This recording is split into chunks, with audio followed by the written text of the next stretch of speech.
This is Paul. I am in Lubec, Maine. I am at the eastern tip of the United States, right next to Canada. In the background, you can see the bays, and I've already had my first Maine lobster, and I've been having a great time here. On my agenda while I was visiting was to see if there were any interesting cemeteries here, and there is one. I drove by it a few times, and it's just like, I don't know if you can see behind me, it's just sort of chaotic. I mean, there's a lot of tipping, a lot of sinking and turn to the sides, a lot of twisting of these stones. And the first few times that I drove by, I sort of thought maybe it had been vandalized. But now that I'm close up, I think that this is just really soft dirt. I think that this is a soft area, maybe because it's on the bay and the land is relatively, it's just relatively soft. So things are sinking and tipping and falling. And I'll show you a few examples of that. But first, I wanted to start with this, which I've never seen before. This is an amazing stone. Now, first I want to point out how much this looks like a skeleton, but it's not. It's more of a drapery kind of thing.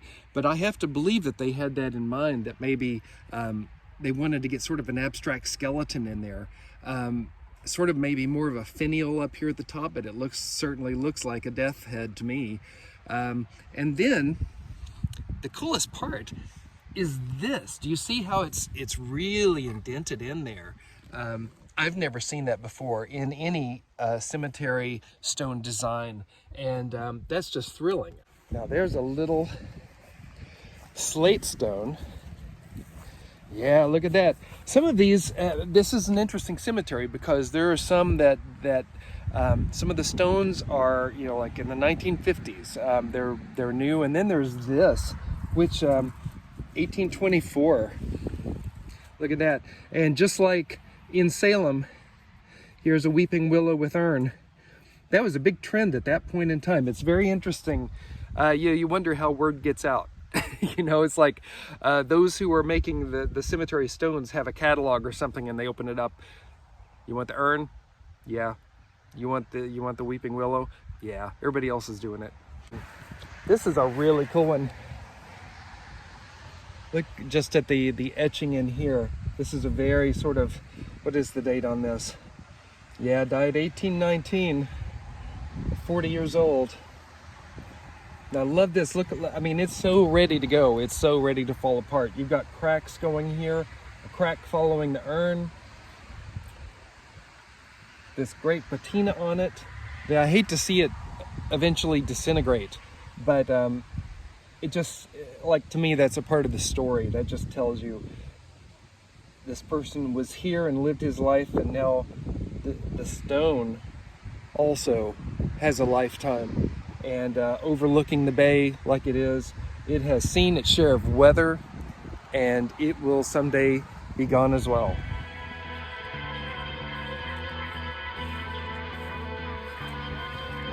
Okay, down here, the corner of this cemetery, and it's next to a Dollar General store. I know it looks like I'm out in the middle of nowhere maybe, but like Dollar General's right next to us.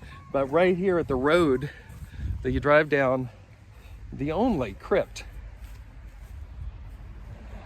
in the whole cemetery. Look at this. Rusty old door. Oh, that's awesome. And look at that, the one handle. And I am the resurrection and the life. 1911. So somebody had a little bit more money, I think, and they were like, I am getting myself a crypt. It's beautiful. Look at the stones on the side there. Plants growing on top. That thing has some life to it. It's so nice. And I love that it's just sort of standing out here like a sore thumb. Here is an amazing stone, guys. I am not even sure what to make of this. I've never seen one before like this. Look. Great body of the stone. Sort of traditional, nothing exceptional, except you have this crazy, like it's not meant to be anything except this shape here, and I've never seen one like it. Look at how it's connected here. Look at that, like it's all carved. Well, this was placed on top, so it's been attached, But look, they've left this space here. That is so cool. What a great idea. I've never seen one like this. So here's the first sign of repair I've seen, like genuine intentional repair. Somebody's tried to buttress this up using rocks, concrete. Poor thing. It's not going to hold much longer. Look, it's already breaking apart. So here's another marker. Another fellow who drowned off the coast of Chile, I think, during the tidal wave. And interesting that tidal wave is capitalized, like they knew it as the tidal wave. I wonder what that was. I'll have to do some research on that one. So look at this. Look at this behind me. Like, things have just fallen over. All of these stones tipping this way and that. I mean, you think they've seen a share of storms and nor'easters coming in. This stone at an angle, you see that? People usually bury, at least from this time period and in this part of the world, would bury all of this, like they would align the burials and align the stones facing east, which is over there, for you know, the second coming. And then they would all rise up, which you know, they believed, apparently, you know, like Christians, that their corporeal form would rise out of the cemetery plot, and they'd be facing the right way to make sure that they see the returned Christ. And in some cemeteries, if you were outcast, if you were scorned, but they still buried you, they would actually bury you facing the other direction, or as far removed, down in a corner, as far removed from the east as possible, to give you, like you would have a harder time somehow being saved than those who had done well during their lifetime. Oh, here's an interesting one. Oh, I haven't seen one of these up here yet. This is a fallen stone. You see that, right? That is, oftentimes this is a sign of the Oddfellows, which is sort of a similar group brotherhood as the Masons. When the Masons started to fall out of favor, when they were being disparaged, other groups formed, and one of them was the Oddfellows. And this is a symbol, but at the same time, we have this axe. And this one, that tells me that it's possibly related to the Woodsman Association. And if you were a member of the Woodsman Association, that group would pay for your cemetery stone.